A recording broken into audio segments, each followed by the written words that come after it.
Hello, friends, and welcome back to the Learning Future podcast. It's my absolute delight to have this wonderful guest on for this episode. Our guest today is Professor Martin Westwell. He is the Chief Executive of the Department for Education in the state of South Australia. And he, as you'll hear, is just a fantastic thinker about the space of learning, the shift of systems. Interestingly, he actually led the SACE board, which is our credentialing authority in the state of South Australia here in Oz, for 4 years previous to taking on this role. So he kind of does bring in the idea of like, what is the emerging future of educational design? He's I'd say he's an absolutely brilliant mind. He has a PhD from Cambridge University and was a research fellow at Lincoln College, Oxford University in biological chemistry. And he spent, I can't remember how many years, Martin, but a number of them at Flinders University as part of the Australian Research Council Science of Learning Research Centre. Martin, thank you so much for joining us for this chat today. No, absolute pleasure, Louka. Thanks for having me. It's so good. And isn't it just such an interesting moment, which is what we're talking about just before we went to hit record? I'd love you to answer this first question, which is, what is something that you are learning currently? Well, you're always learning something in a job like mine. Sometimes it's good, sometimes it's not so good. I think, and then the specific things that we're learning. So one of the things that I've been sharing with the kind of network of students, thousands of students, in fact, that we engage with in South Australia through the Chief Executives Forums with students, where we hear back from students. I've been sharing my learning journey with my welding. That's been good to do, and it's been good to share with the kids as well. That this is me learning, and look at the disasters I'm having along the way. So there's certainly been a lot there. I think one of the things that I've kind of really got my eye on at the moment, that I'm reading everything I can get hold of, all really vigilant for the new research, very much about how, not just how developing student dispositions are for their learning and for the future, and that you're going to need these in order to be able to thrive in the future, but just how important some of those underlying capabilities and dispositions are to support student learning, perhaps in a way that we've not thought about before. So if we give you a quick example, Tim's data, that comparison of 4-year-olds and 8-year-olds all around the world in maths and science, the gap between male and female students is bigger in Australia than any country in the world. You look at that and go, what's going on? They're all getting the same teaching. They're all getting the same instruction. What's going on here? And then a massive study that was done in France, who happened to have the second biggest gap in the world. Right. France and Australia are really close. This massive study that just came out a couple of weeks ago, and it's really clear that it's not age, it's experience of school. So what they did was they looked at the oldest in 1 year and the youngest in the next year. They're pretty much the same age. The only thing that's different about them is a year's worth of school, and the impact was school, it wasn't age. So you're kind of now looking, going, well, okay, what are we doing at school? And it's clearly about dispositions, about the subtle messages that we send to girls about, their dispositions, their, maybe a bit of maths anxiety, their self-efficacy, their self-belief. And then what you see is that plays through in hardcore test results. Yeah. So, so that's just probably the latest example I've been kind of really thinking quite a lot about, but that's something that I'm kind of really going after now. There's the whole piece on dispositions, and Martin, as someone that first came across you, I would say probably, 15 years ago now, when part of your work in Flinders University, and I was a leader in the South Australian system.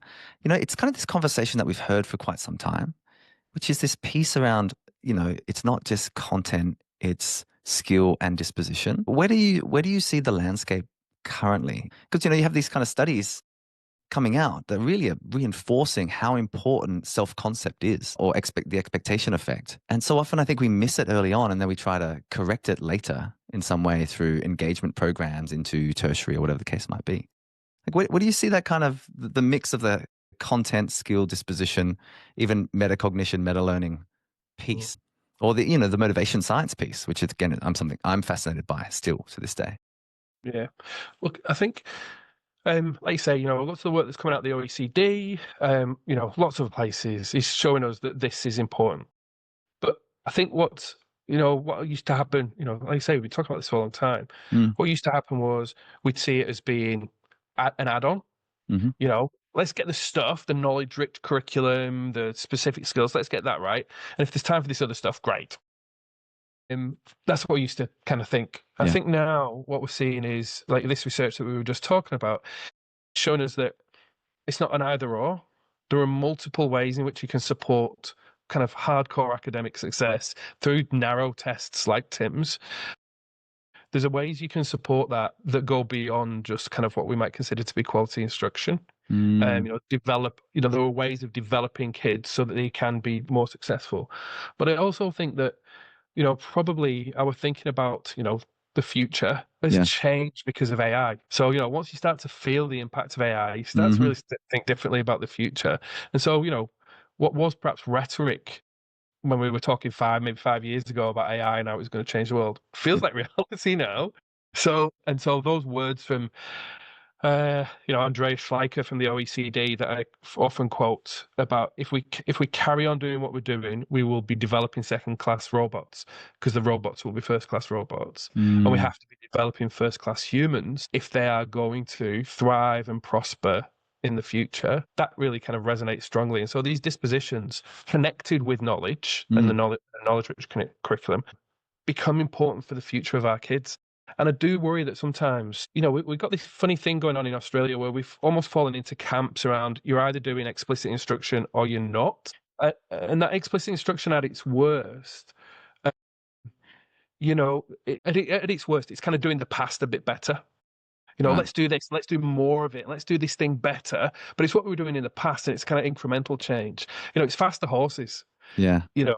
Whereas kind of we got a change in the world. It's not faster horses, it's motor cars. It's not what we were doing. Knowledge is still important, but it's not got the premium that it used to have. Now the dispositions have got premium. What's this thing going to look like? Yeah. What's going to be needed? Who knows? But it's not what we used to do. So we've got to take some steps into the future. And again, it's not that explicit instruction is not important. It's always going to be really important. When I started welding, I needed somebody to just show me what to do. And I needed to have a go at that, right? We weren't talking about, I wasn't discovering all the possible ways of welding. It's probably not the right thing to do too much natural discovery with anyway. Yeah, right? So it's definitely got its place. It's really important, but it's not the beginning and the end. And it can't be the end, because our students deserve and are going to need more than that. I'm really curious about the kind of dichotomies that I think are starting to dominate. And then maybe you would say with more experience, they've always dominated in some way. They've just shifted over time, whole language versus synthetic phonic instruction instead of a systematic approach. So why is it? What's your provisional theory, Martin, as to why it is at the moment that, we have on the one hand, because it seems perplexing to me, on the one hand, kind of godlike technologies in the emerging generative AI space and beyond. And I want you to talk about EdChat later too. And then on the other hand, kind of this, in some ways, what I sometimes hear is like a reduction of the learning sciences into a small package, which is like, well, at least we can control this bit, so we're going to do this bit well. Why do you think we are in this current conversation? I think it's a funny thing that humans do, right, around this kind of creating dichotomies and false dichotomies. And part of it is, we have a natural drive away from ambiguity to try and resolve things. It's kind of natural to do, right? Dissonance, dissonance ain't fun. Yeah. It's uncomfortable. Right? Yeah. And so, kind of some of that neuroscience understanding of kind of the underpinnings of decision making and economics in particular, that notion of, you can bet $1,000 on a turn of the card. I've got 20 cards in this pack and there's 10 red and 10 black. $1,000 on a turn of a card. If it's red, you're going to win, double your money. If it's a black, you lose. Or you can choose from this pack. It's got 20 cards in and I'm not going to tell you how many red and how many black. Which pack are you going to choose from? 10 red and 10 black? Or the pack where you don't know? And people often have an emotional drive to the 10 red and 10 black, because it's uncertain. You got a 50-50 chance, but there's no ambiguity. Yeah. This pack is ambiguous. I don't quite understand it and I don't know what's really going on. So I'm just going to stay away from that. Thanks very much. And so people have this kind of natural response. Of course we do. But what it does is it pushes us to simple solutions to complex problems. And you've got to be careful about that, I think. And I think that's kind of a driver. It's totally natural, but it's a kind of driver. You're doing it this way or you're doing it wrong. This is the answer. This is best practice. I think best practice in education I think it's a bit of a fallacy, really, because when things are simple, you can have best practice. Yeah. And there's not much in education that's simple. These little people, and sometimes big people, are quite complex, are getting bunched them together and they're even more complex. And so, so you do need quite a lot of professional judgment in that mix. So, and then, of course, what the worst thing that happens is people then start to attach their identity to a particular approach. So, yes, we're at this school or at that school. yes, I'm a this educator or that kind of educator. And of course, and now you're wrapping your whole professional identity around this thing, right? And so it's hard to move away from that. And yet, in our work, in our strategy, when I've been talking to leaders, I keep saying to them, I want you to there's some choices here. This is what we're doing as a system, but there are some choices within this that do what makes more sense for your school. And then I congratulate them if they change their minds. Because what they've done is they've gone down a road, said, this is it. This is going to be the thing that's going to work for our kids. They've got partway down the road and gone, oh, no, you know what? It's not this. It's that. Yeah. We need to do a bit of that first before we can be successful at this. And they shift. And every time I see it, I congratulate them because it's a hard thing to do that. It's a really hard thing to do. But if they know, it's not about flitting around because you can't decide. But if they know that it's not this, it's not about sticking with that just because you chose it. Yeah. It's about saying, no, we might come back to that, but I'm going to shift over here. Brilliant. That's fantastic learning. Great. Good on you. So you need that a level of tolerance of ambiguity in order to create that opportunity to shift within it and have a little bit of flexibility within it. So fascinating. And I think really deeply about the mindset piece to this, or the mental models that underpin all the way up to our behaviors and micro behaviors and practices. And I mean, obviously I've read a lot of Sengi and systems thinking and innovation bits.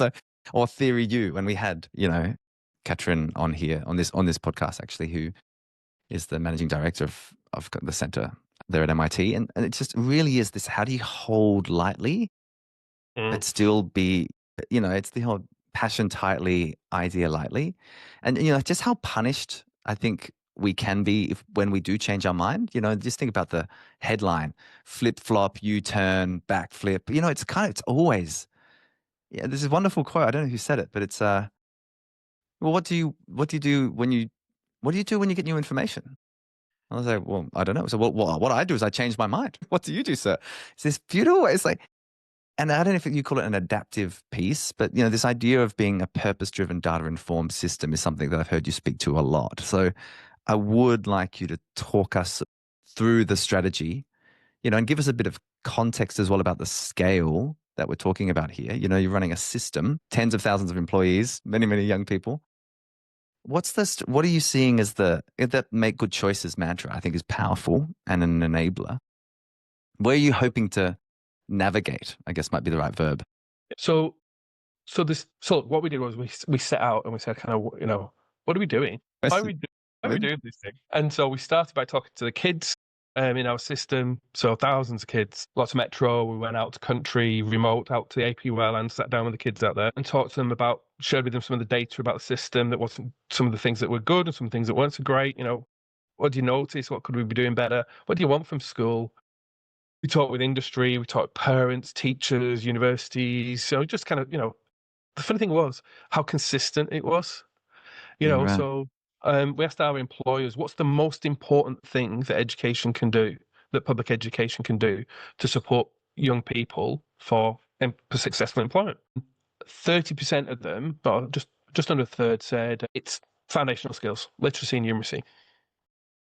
Almost exactly the same proportion said it's capabilities and dispositions. It's creativity, it's being a good learner, it's being able to work with others, it's perseverance, a bit of resilience. Those are things that we really value. Right, all right. It's not an either or. Yeah. It's not a dichotomy, right? Nice. It's valued equally. So we started there. And so we were really clear that, I hear people talk in schools and systems talk about being a word data driven. Oh, like, what does does that mean? we're we're being purpose driven. We're going to be driven by our why, and we're going to use data. Data is really important in a system to help you understand where you are, how you're going. Have you been successful or not? Question some of the assumptions you make. A whole bunch of things. Data. Maybe I'm a data nerd. You know that. Yes, yes, you are. It's true. But data is really important, but we're not driven by data. We are driven by our purpose. So that was the first kind of choice that we made. And we said that our purpose was to make sure that students are learning and achieving. I don't want them achieving because we train them to do tests. Nobody cares about that. I want the achievement that they have to come from them being good learners. Yeah. And making sure that they could thrive and prosper. So thrive in the world. I want 5-year-olds to be brilliant 5-year-olds, not proto 6-year-olds. They are brilliant. I want them to be brilliant 5-year-olds. I want 9-year-olds to squeeze the most out of being 9, and 15-year-olds and all the kind of messy stuff and the becoming social animals and kind of all of that stuff, to just be able to do that in a fantastically. And of course, and into the future as well. And that does mean economic participation. It does mean being able to express who you want to be and what you want to do and how you want to be in the world through the work that you do. So making sure that they've got that ability and that connection. So that was our purpose. And then we said, well, we can do anything now. So if that's what we're doing, we could do anything. But we can't do everything. We can't ask schools to do everything. So we're going to make some choices. Because strategy is a set of integrated choices, set of choices that work together. Beautiful. And and that, yes, definitely want NAPLAN results to be good and SACE results, our year 12 results to be good, and TIMS and PISA and everything. Yeah, we want all of that to improve. But that's not our purpose. Our purpose is our kids learning. That should follow us doing a brilliant job. That all of that should follow. So data from that we'll use, but that's not our driver, because nobody cares if your kids can pass an NAPLAN test if they can't use their literacy and numeracy in their future learning and in the world. So we chose these 4 areas. One's excellence and equity, and we purposely flipped it over and made it equity and excellence in our system, and that's as one construct. Well-being, because we know how important well-being is. Our kids said it to us over and over and over again, about helping them with their well-being and helping them to take some control over their own well-being, and connecting that to learning. Student agency, because we know, again, it contributes to well-being, it contributes to achievement, and we want our students to be agents in the world. I don't want them to be institutionalized by school, because that's not going to help them in a complex world. I want them to have that agency, and of course, I want them to be effective learners. So we were quite explicit about they've got to be effective learners.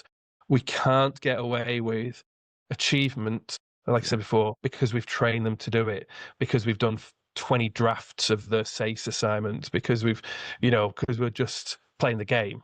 We're not playing the game. We're developing learners. And so we were quite explicit about that. And again, of course, effective learners, well-being, student agency, excellence and equity, those 4 things all working together. Could we have chosen some other things? Yeah, but we're getting quite big now. So that's probably more than we could have handled. So there were some other choices you could have made, but we're not making those choices because you can't do everything. So this is what we're going after as a system. And then empowering schools to say, okay, you know your kids better than I do. You know your context. You might have a staff at your school that's really experienced and it's just buzzing. At your school, you might have a staff that's newly out and just getting going. Context really matters, as well as the kids and the communities that you serve. Context really matters. So take your understanding of the context. This is what we're going to be tight on as a system, but we're going to be flexible on how that's achieved. So you need to make some choices as a school within that. So that's what we went for, purpose-driven. These are the things we're going to focus on, doing some work with the curriculum, things to kind of make all of that make sense. Because, take what these choices that we've made, then look at the Australian curriculum, it doesn't quite do it. But then we said there were some cultural things as well that were really important. So first, world learning system. So this notion of, we're going to learn. Yep. And praiseworthy failures are great. Stuff ups, not so good. Yes. But praiseworthy failures where you've had a go at something and it's worked out or not worked out, but we've learned from that, and even sharing it with colleagues, and this notion of kind of changing your mind because you've learned something. Yeah, that's great. We're going to be tight and flexible. So there's some things we're going to be tight on, and this is what we're doing as a system. So there is a systemness to this. flexible. We understand context, so we're going to have that flexibility. And then this notion of, there's a few of these kind of cultural markers that we've had, but one of the interesting and important ones has been this notion of trust and verify. Yes. Starting out with the notion that you can trust teachers and you can trust principals. You start with that and change some of the policies, change some of the ways that you do things. And yes, we're spending public money, so you have to have a level of accountability. And so we've got these verifications. So you need some verification processes. So everybody, it's about the trust, right? So everybody knows, can be confident in what we're doing. But let's start with the notion that you can trust teachers. So even things like, some of the disability funding that we have, teachers doing hours and hours doing applications.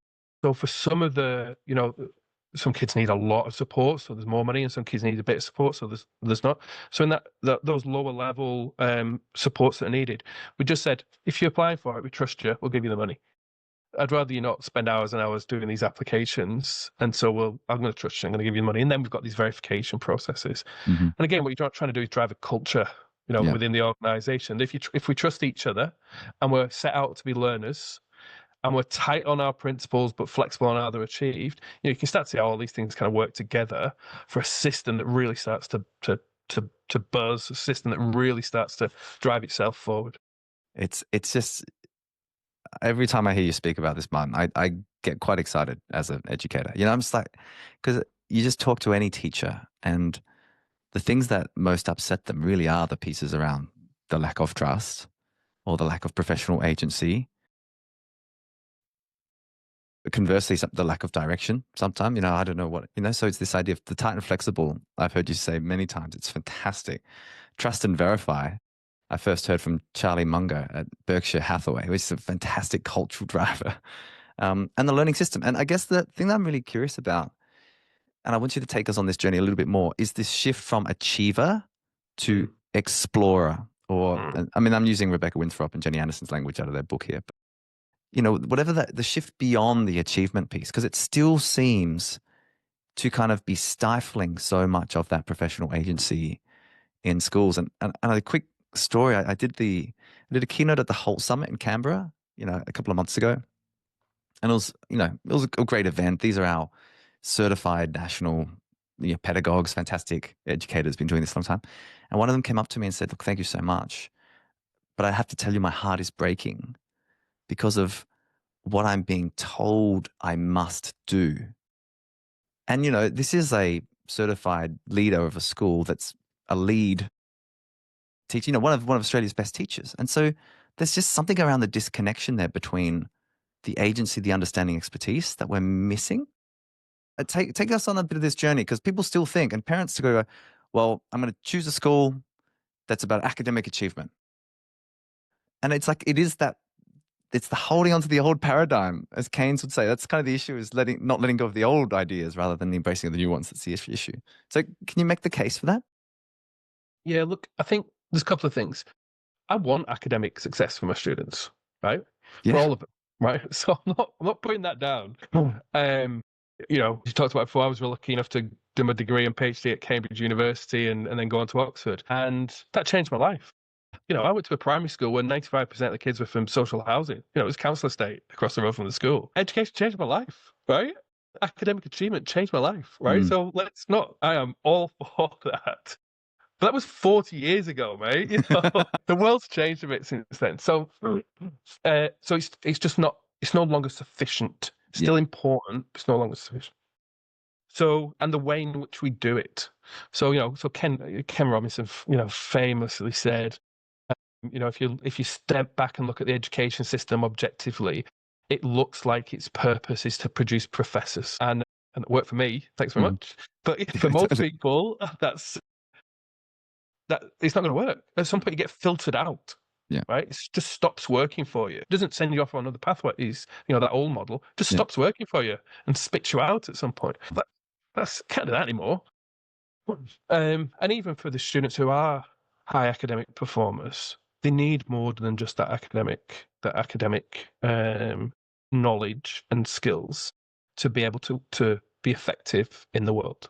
Especially with AI in the world, what we know is your relationships are going to be really important. The connection, the way that you influence people. The lawyers are having a panic because you might graduate law school and high level knowledge of law and understanding of systems and how people connect and how you influence a judge and whatever else, all of that's really important. But the gap between graduating and being able to do that is massive, because now all of that work can be done by AI. So there's no pathway for development, because all that's going to be taken out. Your academic achievement is not going to be enough, and the thing that's going to leapfrog you from here to there are the other skills. MIT did a study years and years ago about engineers, and they said to engineers, "What do you do every day?" I have meetings and I talk to this people and I do this, and it's all social skills, collaboration skills, communication skills. Where did you learn that on the job? Right. What do you use? Not much. Oh, well, my actual engineering skill and this and that.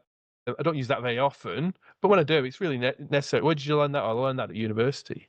So the formal education is actually giving us such a shallow piece of what you actually need to thrive and to prosper.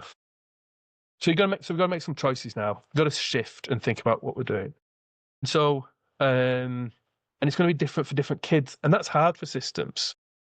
And so one of the things I think that we've got trapped in is almost a kind of economist's view of education.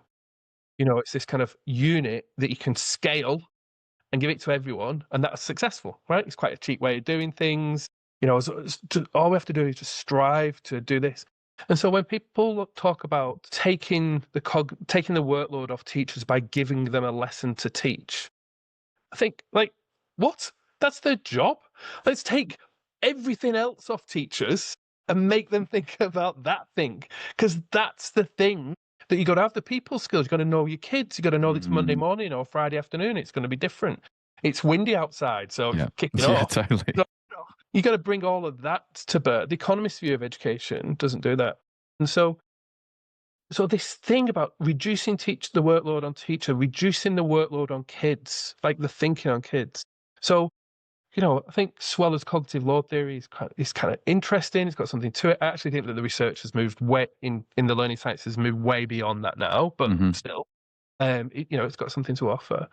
But it's got these assumptions built into it around, knowledge being kind of objective and structured. And what that does is it ignores context, meaning making, ignores student perspectives, what's going on in the community right now. And yet, if you're just focusing on, if all you want is for the kids to have knowledge in their heads, go your hardest. But I don't think it is that. It kind of treats the brain as a computer. Yes. Kind of neglects emotion, motivation, social interaction. It's quite linear. And again, it doesn't recognize that these are social animals with experiences that they're bringing, with worries, with things that they really care about. And it kind of overemphasizes kind of speed and automation. Do this, do more of it, do it quicker. You can get through this stuff quicker, and not so much about the kind of the adaptability that people are going to need with their knowledge, the notion that, you might learn this in this context. And of course, what we do in schools is often, if we're not careful, we'll teach a particular idea, we'll teach it in a context, then we'll give it back to them in a similar context. I used to pull my hair out when I was at the SACE board, as you can tell, when I was at the SACE board. Because a new context in the biology exam was in mice last year, and it's in dogs this year, and that's a new context. Well, not really. It's just a veneer, contextual veneer. It's not actually a context with different characteristics. Yeah. And so if you just want them to have this knowledge in the head structured in a particular way, then, cognitive load theory and some of that direct and explicit instruction is really important. But actually, if you want them to be able to transfer it into things that we have, we've not even experienced yet, through AI and through other changes in the world, through social structures changing, through relationships between people, states, countries, organizations changing. We need to do things differently, because the knowledge on its own just isn't enough. I remember a chat I had with Charlie Fidel on this podcast as well, Martin, from the Center for Curriculum Redesign. And he really just talked about this shift from the era of expertise to the era of transfer. And I think this is what we're talking about.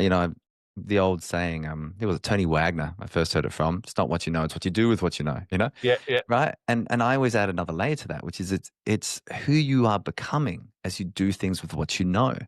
But we always start with what we know. And it's the first question we ask as teachers. Oh, tell me what you know. Show me what you know, Martin. Instead of, what matters to you? Who are you becoming? And then, of course, map backwards from that. Again, this is Fidel and the team's work. Start with that, and then of course you get to the like rigorous high quality content, because you can't learn anything without content, by the way. So the people that, obviously the technologists that say, you don't need to know anything at all, just learn skills. You're like, well, what's the context to learn the skills through? It makes me laugh still. They're obviously not teachers or educators. But that piece on transfer, I'm really, really interested in. I think it's the big challenge for us because our assessment, when you ran the SACE board, our assessment models are very much on show me what you know. It's, how Yeah, to apply the knowledge to, near and far transfer those contexts, probably language I learned from you, Mum, frankly. But it's kind of, I think that's the big opportunity for yeah. us. It's interesting, isn't it, that when we, our big adaptive assessment is NAPLAN, and it's adaptive for difficulty. Yeah, Right. and it's that's okay. You got a 30-question test, and probably there's only 10 questions. The responses to 10 questions that tell you anything about a kid. Because if you're a high performer, first 20 questions don't tell you anything because Right. they just smash They're them just out. straight through. Yeah. If you're a really low performer, the last 20 questions don't tell you anything. It's just the first few, where you've actually started to understand where the child is. And so what we could have done was actually we could have made NAPLAN a 10-question test by using the adaptive. We didn't, for reasons that we won't go into now. But the assessment could be adaptive for transfer. But if you started in the middle, Mm. so that you got an idea and you start in the middle and the student can't transfer mid transfer, you could come back to near transfer Mm-hmm. and do it in a way in which was pretty similar to the way in which they learned it and see if they can apply it in that situation. Mm. Or you could ask them a mid transfer question. If they can get that, you can push to a far transfer question and see how far can they take Yeah. it before they flick back and Extended they can't abstract. transfer it anymore, right? Yeah. You could do that, but we don't, because exactly as you say, what we care about is how much stuff do you know about, Mm. rather than, Tony Wagner's, what you can do with what you know. And even kind of better than that, like your point about kind of who you are becoming. One of the things I kind of carry with me is a student in the Northern Territory saying at an event, if you're not helping me to develop my identity, I'm checking out. Totally. That's kind of like, kids don't care how much you know until they know how much you care. It's just that Rita Pearson type. Every child needs a champion. Like, it's just so the experience of teachers. Yeah, yeah. Well, I mean, one of the things that I think we've got this wellbeing and engagement collection in South Australia. The majority of our students do it. Yeah. It's got a whole host of items in it, but one of them is about having an adult that you're connected to, having a trusted Right. adult connected to at school. And one of the things that I feel like is kind of real green shoots for the strategy and the work is that's gone up this Oh, year great. quite a bit. And in fact, right across the board in terms of wellbeing, our year sevens have really improved this year. And I think that's something was really important for us, because we put year seven in high school just a couple of years ago, and our year Yeah. seven has been really struggling. And now having that adult, that connection, it's not just about, having somebody to go to when you're struggling. Mm. It's about connection to school. And, Mm. people like me do things like this, Mm. it's much bigger construct, because it is quite a lot about my identity as a learner. I have to do it for someone else rather than kind of doing it for yourself. Yeah. That big, for me, one of the transitions is from the know it all to the learn it all, or maybe the learn and apply it. Do you know Hmm. what I mean? And if we still got the latter, I think I'm quoting the ex-head of the Singaporean system here. If the ladder is against the wall, that's the knowledge wall, and well, they're at the top of the ladder, and they go like, well, we've won, we got to the top of the ladder, but it's against the wrong wall. It's like, how are our young people? And how are the children, as the African saying, greeting goes? What a beautiful construct. And how are the children? Especially in this modern world of so much assault on childhood and on cognition, which I want to pick up, Martin, in terms of the generative AI conversation, because and I mentioned this to you just before, but I was at a conference last week where I was working with a number of independent schools, and many of them were saying, I really wish we had access to what South Australian department schools are doing with EdChat. And so I'd love you to take us on a brief journey of where that is now and where you see that going, because the generative AI piece is here, then how it's used Socratically, not to kind of create cognitive debt and offloading, but actually used as a tutor rather than an assistant, is something I'm really curious about. So, Well, so actually back in 2018, 19, we had Andreas Schleicher was in South Australia, and while he was here, we got him to talk from the OECD, talk to teachers, and that notion of, we'll be developing second-class robots rather than first-class humans, talking quite a lot about that. And so we've been thinking about it kind of since then, and trying to make some changes in the SACE board to kind of set us up for that. And then ChatGPT came out. And it was weird because the world went, we're banning it, classic, Totally. His new thing, we're banning it. And we said, we're not. We're going to learn from it. We're going to learn how to use it. We're going to be careful. We're not kind of going Wild crazy. West. Yeah. But we're going to try and learn from it. So we didn't ban it. And then we worked with Microsoft to create, as you say, EdChat, which is essentially ChatGPT, but with a few guardrails in place. So it doesn't learn. OpenAI, ChatGPT doesn't learn from whatever our students put in, right? And that's important because students put all kinds of things in, so the teachers as well. So we wanted to protect from that.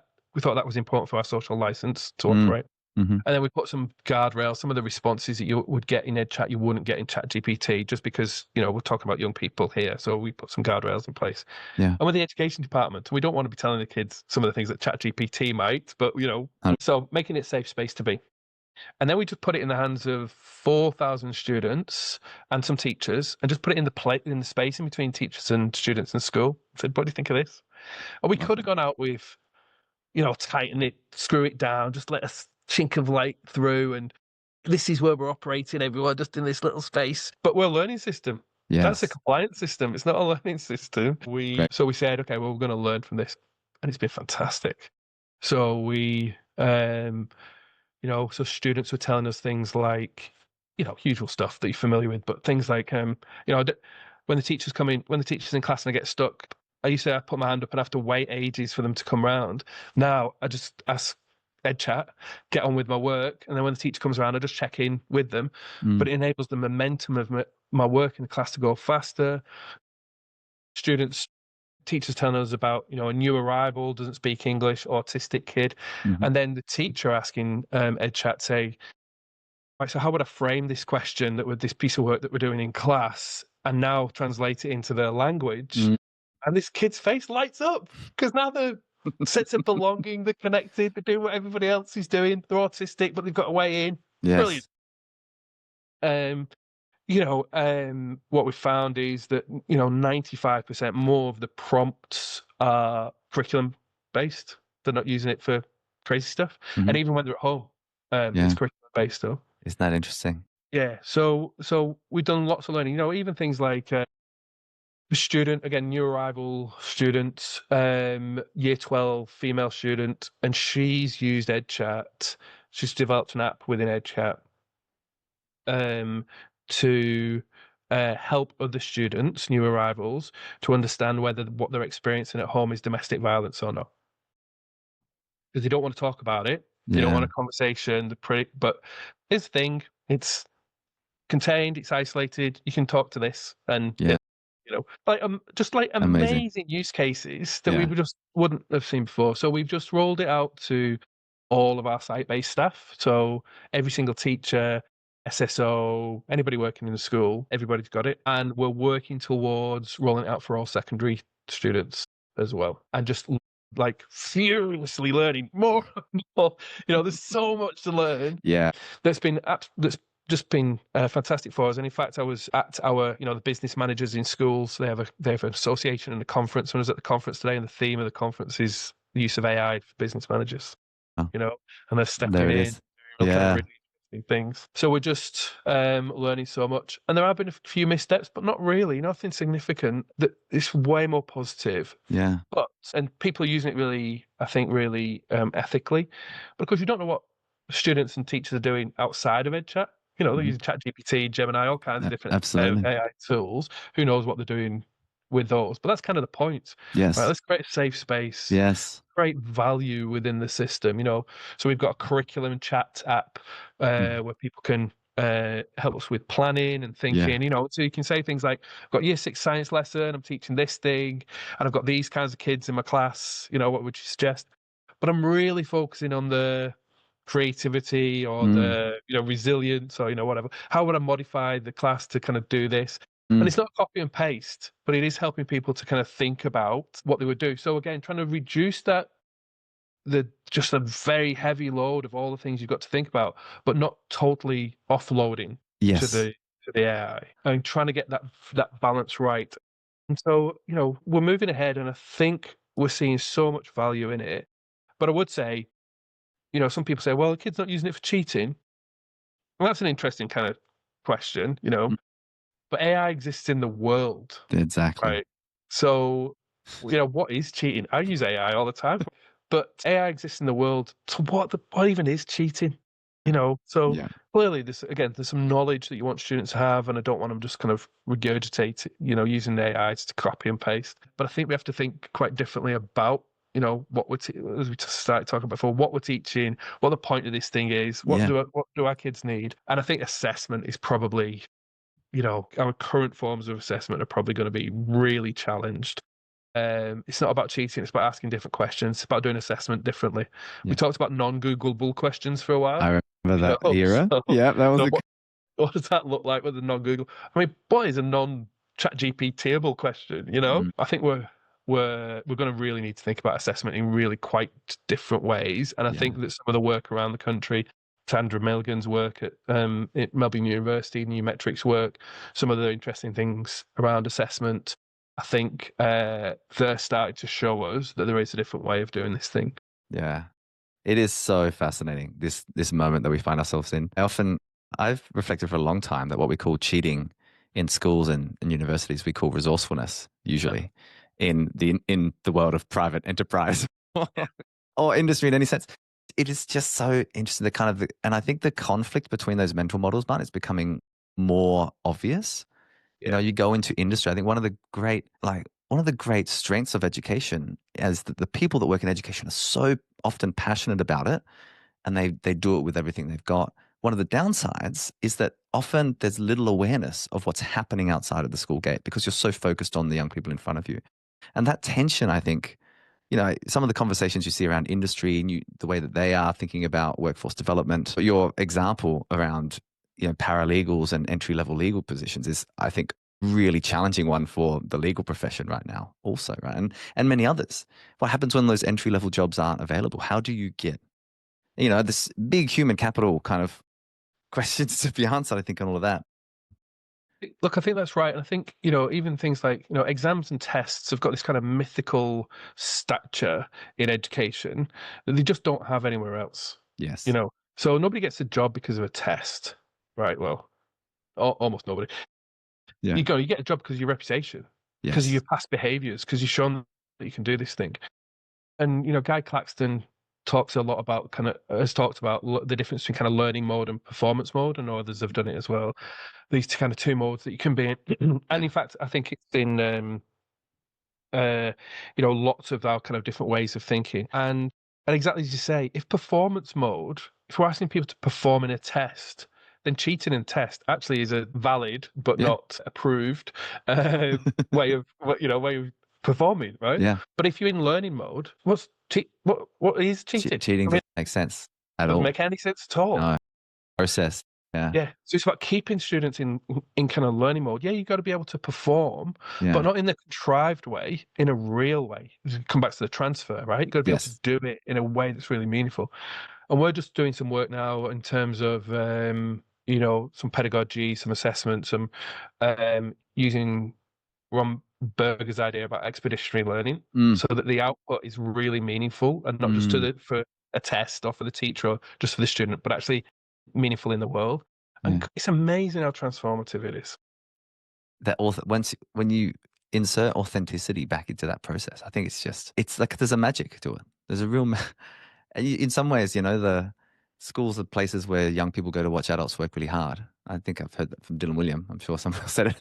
Like that is really an old paradigm, and it's not, and I think off cognitive ceiling, it's not we can do more thinking. It's we need to do things differently. It's not more, it's different. Yeah, but I think, but just on that, Yeah, what you're please. talking about before, about those kind of teachers who were saying, but I'm being told to do this, Yeah. and at worst, kind of being given the PowerPoint saying, this is the lesson you're going to Yeah. deliver. That's So been designed now, for you. Yeah. yeah, right. So Yeah. now you've not got, You've not even got kind of, kids watching teachers working hard. You've got the board watching the board, Yes. that, and we're all turning up, we're doing this thing, and nobody really wants to do it. I mean, oh God, what a It's such a profound, it's a really good perspective to sit with, and I often ask this with our educators we work with, if you're delivering, what lesson would you love to be in your current lesson? And it's quite provocative and kind of sometimes feels a bit dangerous because you're like, actually, no. And, I've taught some lessons that were pretty boring lessons, I'm sure, in my time, like, I wouldn't want to be part of this at all. So that's the piece, the dynamism of the emergent phenomenon that is learning, that is culture. That's the exciting piece. And my sense is, especially with Gen AI and the shifting system view, we can help our young people individuate more so that they can be more unique. And that means they can be more valuable into a marketplace or into a community. There's something about moving beyond the sameness that I think all these pieces, the credential piece, Martin, the different orientation around the pedagogy space, if we think everybody's the same based on this singular brain, a computer, brain as computer, rather than brain as forest, because we are organic matter. Imagine that, the regenerative worldview that I see emerging through the RSA and other international fora, which I think sustainability is also fraying. It's now, how do we learn to regenerate in every way that matters? Yeah. Look, I think there's so much in that. I think, our notions of equity at the moment are still based around, the old kind of the exams and the tests and the things. How do we get these kids, this group with this characteristic who are not so good at doing the tests or achieving in the tests to do better, right? Yes. Low SES kids, Aboriginal kids, whatever it is. Mm. And we should still strive to do that. Of course we should. Exactly say it's the kind of, but we're putting the ladder up against the same wall over and over and over again. And equity really should be making sure that we're connecting people to their preferred future. Yes. That we're helping them to be who they want to be, and that we're making sure that we're making choices as a system, and that there are choices within the system. So for principals, teachers, kids themselves, that can achieve equity in that way.